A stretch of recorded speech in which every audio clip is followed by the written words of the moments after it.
UCC क्या है, क्यों इसे लागू किया जा रहा है, क्यों इसका विरोध हो रहा है और इसके लागू होने से क्या फर्क पड़ेगा, क्या हिंदुओं को कोई फायदा होगा, क्या मुसलमानों को कोई नुकसान होगा, जैन सिख ईसाई और बौद्ध का इसमें क्या है, यही सब बातें जानने के लिए आप इस वीडियो को शुरू से आखिर तक पूरा देखिए। सबसे पहले आप यूसीसी की फुल फॉर्म जान लीजिए। यूसीसी की फुल फॉर्म है यूनिफॉर्म सिविल कोड, समान नागरिक संहिता। अभी अभी आपने मोदी जी का जो भाषण सुना होगा उसमें उन्होंने कहा था कि परिवार के दो अलग अलग सदस्यों के लिए दो अलग अलग कानून नहीं हो सकते।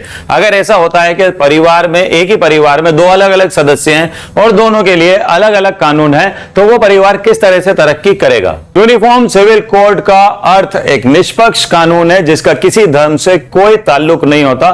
सभी धर्मों को इसमें समान, बिल्कुल बराबर के अधिकार दिए जाते हैं और इसमें किसी के साथ अन्याय नहीं किया जाता। यूनिफॉर्म सिविल कोड का असल मकसद यह है, एक देश एक नियम एक कानून, सभी के लिए बिल्कुल समान। तो दोस्तों, अभी तक हिंदू, मुस्लिम, सिख, ईसाई अगर कोई भी क्रिमिनल केस करते हैं तो सबके लिए समान सजा है। यानी अगर किसी ने मर्डर किया तो चाहे वो हिंदू हो, मुस्लिम हो, सिख हो, ईसाई हो, उसके लिए अगर वो साबित हो जाता है, केस चलता है, साबित हो जाता है, तो सबके लिए एक जैसी सजा है। ऐसा नहीं है कि हिंदू के लिए अलग सजा, मुस्लिम के लिए अलग सजा, ईसाई और जैन धर्म के लिए अलग सजा, ऐसा कुछ नहीं है। सबके लिए यहां पर एक ही सजा है। लेकिन दोस्तों, जब बात आती है तलाक की, विरासत की, जायदाद के बंटवारे की, बच्चे को गोद लेने की, तो यहां पर कानून अलग अलग हो जाते हैं। यहां पर आपको देखा होगा कि आपने कुछ केस होते हैं जो मुस्लिम लोग करते हैं, वो करेंगे इसको मुस्लिम पर्सनल लॉ से, और हिंदुओं के लिए अलग लॉ है, मुस्लिम्स के लिए अलग लॉ है, बौद्ध के लिए अलग है, बिल्कुल इसी तरह से सिख के लिए अलग है। तो सब ने अपने अपने पर्सनल लॉ बना रखे हैं जिसके आधार पर ये सारी चीजें होती हैं। मुस्लिम्स में तलाक के लिए अलग कानून है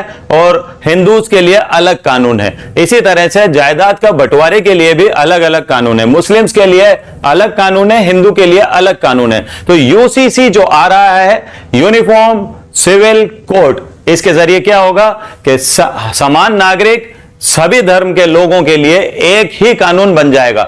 यानी जायदाद के बंटवारे के लिए भी वही कानून होगा जो हिंदू, मुस्लिम, सिख, ईसाई के लिए है। बिल्कुल तलाक के लिए भी उसी तरह का कानून बनेगा। यानी एक देश एक कानून, समान नागरिक, समान अधिकार, सब कुछ एक जैसा।